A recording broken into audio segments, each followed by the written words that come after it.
पत्करेन, पण सत्ताधाऱ्यांच्या दबावाला भीक घालणार नाही असं प्रत्युत्तर धैर्यशील मोहिते पाटलांनी फडणवीसांना दिले। माढ्याची निवडणूक भाजपसह मोहिते पाटलांनी प्रतिष्ठेची केलेली आहे। उपमुख्यमंत्री देवेंद्र फडणवीसांनी अकलूजच्या सभेमध्ये मोहिते पाटलांवर सडकून टीका केली होती। तसंच माढ्याला मोहिते पाटलांच्या दहशतीतून मुक्त करणार असल्याचं सुद्धा त्यांनी म्हटलं होतं आणि त्याच टीकेला आता धैर्यशील मोहिते पाटलांनी जशास तसं उत्तर दिले। आता रणजित दादांच्या विरुद्ध पुन्हा एकदा जे उभे राहिलेत, जरा त्यांचाही इतिहास बघा। मी तुम्हाला एक शब्द देतो, या तालुक्याला त्यांच्या दहशतीतून मी मुक्त करणार आहे।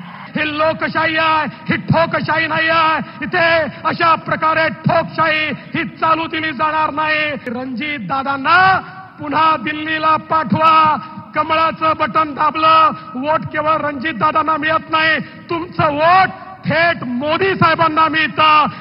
भाषणात अजून दबाव आले तर मी शंकर मोहिते पाटलाचं नातोय, भीक घालत नाही असल्या कुठल्या गोष्टी घालणार मी नाही, आणि ते केवळ तुमच्यासाठी घालणार नाही। इलेक्शन झाल्यानंतर मला अनेक गोष्टींना तोंड द्यायची वेळ येणार आहे आणि माझी काही तयारी आहे, आणि ती फक्त मोहिते पाटील कुटुंबावर प्रेम करणाऱ्या या जिल्ह्यातील जनतेसाठी, शेतकऱ्यासाठी, सर्वसामान्य माणसासाठी मी काय किंमत मोठी आजपासून सुद्धा मी तयारी ठेवलेली आहे।